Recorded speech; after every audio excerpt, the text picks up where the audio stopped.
બનાસકાંઠા જિલ્લાના ડીસાનો ઇતિહાસ અતિ પ્રાચીન છે।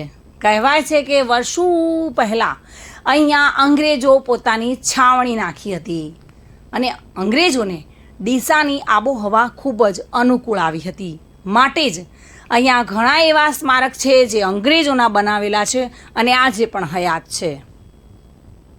જોકે ડીસા શહેરમાં બ્રિટિશ શાસન વખતે આ સ્થાપના કરવામાં આવી હતી અને તેની નિશાની આજે પણ જોવા મળે છે।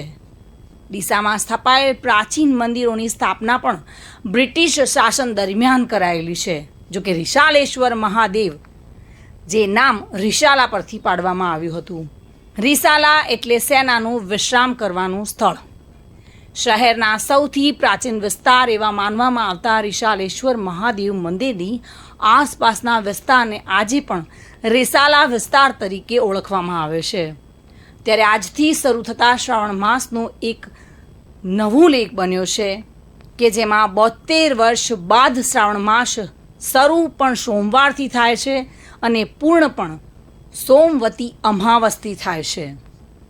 ત્યારે સંપૂર્ણ શ્રાવણ માસમાં ભક્તો હર હર શંભુ અથવા હર હર ભોળાનાથ અથવા હર હર મહાદેવના નામથી સમગ્ર મંદિરોને ગૂંજવશે। ત્યારે આ મંદિરમાં પણ ભક્તોની ભીડ મોટી સંખ્યામાં જોવા મળી હતી અને ભમ ભમ ભોલેના નાદથી સમગ્ર પરિસર ગૂંજ્યું હતું। ઓમ નમઃ શિવાય। ઓમ નમઃ શિવાય। આજે શ્રાવણનો પહેલો સોમવાર અને આજે શ્રાવણની શરૂઆત।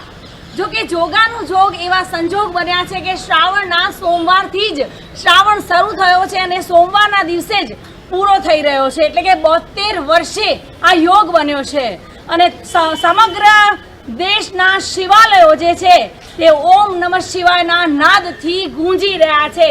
હર હર ભોલેના નાદથી ગૂંજી રહ્યા છે ને ભક્તો સવારથી જ મહાદેવના મંદિરે દર્શનાર્થે પૂજા અર્ચના પ્રાર્થના કરવા માટે પહોંચી રહ્યા છે। જો કે ઉત્સાહ પણ જોવા મળી રહ્યો છે। એવા જ ભક્તો સાથે વાત કરીશું। ઓમ નમઃ શિવાય। આજે શ્રાવણનો પહેલો સોમવાર છે, કેવું અનુભવી રહ્યા છો અને ભગવાન ભોળાને કેવી રીતે રીઝવી રહ્યા છો? રિશાલા મહાદેવ જે 500 વર્ષ જૂનું મહાદેવ છે અને ત્યાં બહુ પબ્લિક આવે છે અને એનું ધાર્મિક મહત્વ પણ ખૂબ છે અને આજે દરેકને મનોકામના રિશાલેશ્વર મંદિર પૂરી કરે એવી રિશાલેશ્વર મહાદેવને પ્રાર્થના। જી શું કહેશો? ભગવાન ભોળાને ભજવા આવ્યા છો? બરોબર। દર શ્રાવણ મહિનામાં ભગવાન ભોળાની ભજન કીર્તન કરીએ છીએ અને રિશાલેશ્વર મહાદેવનું મહત્વ વધે એ અને મનોકામના સર્વની પૂરી કરે। જય માતા।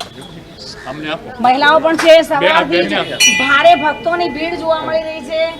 ઘણી બધી મહિલાઓ જોવા મળી રહી છે। શું કહેશો? આજે ભગવાન ભોળાને રીઝવવા આવ્યા છો? ઈચ્છા મનોકામના પૂરી કરે। 4 વર્ષથી પંચાવ્રત કરીએ છીએ, આ છેલ્લું વર્ષ છે। બધી ઈચ્છાઓ પૂરી કરી છે મહાદેવજીએ, હજી બી કરતા રહે। બસ જય નમઃ શિવાય। શું કહેશો? બસ બધાની અમારી ઈચ્છા પૂરી થાય છે। જી ભગવાન શિવની પૂજા કરી રહ્યા છો। શું કહેશો? ભગવાન ભોળાનાથને શું પ્રાર્થના કરી રહ્યા છો? જોઈ રહ્યા છો સવારથી જ ભોળાનાથના મંદિરોમાં ભારે ભીડ લાગેલી જોવા મળી રહી છે। જપ જાપ થઈ રહ્યા છે। ભગવાન શિવ સાથે વિષ્ણુની પણ પૂજા થઈ રહી છે। એટલે કે સમગ્ર શિવાલયોમાં પીપળાનું ખાસ મહત્વ હોય છે, તેમાં ભગવાન વિષ્ણુનો વાસ હોય છે એવું કહેવાય છે। ત્યારે અહીંયા પણ કુંવારી કન્યાઓ પણ જોવા મળી રહી છે અને જે મહિલાઓ છે તે પણ અહીંયા ભગવાન વિષ્ણુની પૂજા કરી રહી છે। આપ અહીંયા પધાર્યા છો ભગવાન શિવની પૂજા કરવા, વિષ્ણુની પૂજા કરવા। શું કહેશો? લોકોને શું સંદેશ આપશો?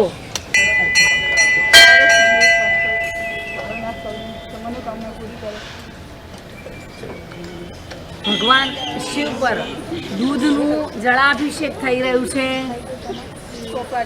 અબીલ, કંકુ, જો કે કંકુ નથી ચડતું ભગવાન શિવને।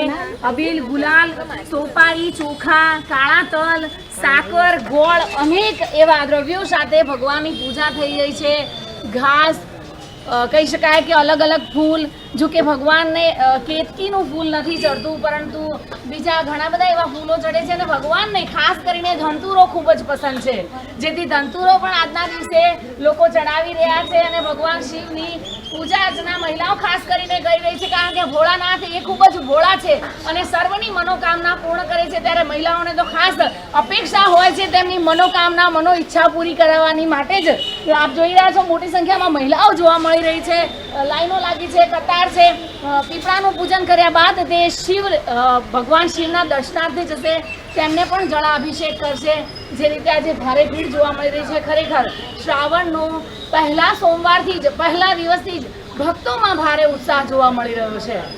જો કે ભક્તો ભગવાનને રીઝવવા માટે હવે આરતીની પણ શરૂઆત કરી રહ્યા છે. પૂજારીએ પૂજા અર્ચના કરાવી ચૂક્યા છે, જે દ્રવ્યો હતા તે પણ અર્પણ કરી ચૂક્યા છે અને હવે ભગવાન શિવની આરતીની શરૂઆત થઈ છે. જો કે ઇતિહાસ જાણીશું પૂજારીથી કે આ મંદિરનો ઇતિહાસ શું છે.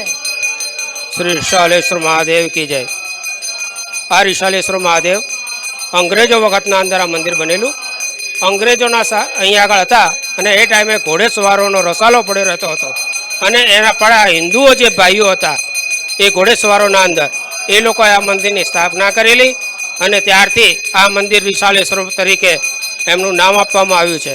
અને આ શ્રાવણ માસના અંદર તેમજ શિવરાત્રિ હોય, કોઈ પણ નવરાત્રિ હોય, જન્માષ્ટમી હોય, દરેક તહેવારો અહીંયા ધામધૂમથી ઉજવવામાં આવે છે. શ્રાવણ માસ આ વખતે 5 સોમવાર છે અને આ 5 સોમવારના અંદર ભગવાન શિવને બિલીપત્ર દૂધના અભિષેકો થાય છે. એ ઉપરાંત પણ રુદ્ર અભિષેકો પણ થાય છે દર સોમવારે. યાને કે આજે કારતક શ્રાવણ માસના પ્રથમ સોમવારથી લગાવી કારતક મહિનાની ચોથ સુધી મનસાવાસા વ્રત એટલે કે 16 સોમવારનું વ્રત પણ બહેનો અહીંયા આગળ કરે છે. અને દરેક વ્યક્તિ આ મંદિરના અંદર જેને પણ ભગવાન શિવને પ્રેમથી જે પૂજા કરી છે એની દરેક મનોકામના પૂર્ણ થઈ છે એવું આ રિશાલેશ્વર મહાદેવના મંદિરનો પ્રતાપ છે. અને દરેક જીવ અહીંયા આગળ અતિ આનંદથી અને ખુશ થઈ ભગવાનના દર્શન કરી પોતાનો ધન્યવાદ ઉજવે છે. બોલ શ્રી ભોલેનાથ ભગવાન કી જય. ચોતરફ ભક્તિમય માહોલ પણ જોવા મળ્યો હતો. આમ સંપૂર્ણ શ્રાવણ માસ દરમિયાન આ પ્રકારનો માહોલ અહીં રહેશે તેવું મહારાજનું કહેવું છે. ત્યારે હાલ તો પ્રથમ સોમવારે જ અહીં શિવમય માહોલ મંદિરમાં જોવા મળ્યો હતો. ચિરાગ શ્રીમાળી સાથે bureau report, today Gujarati news.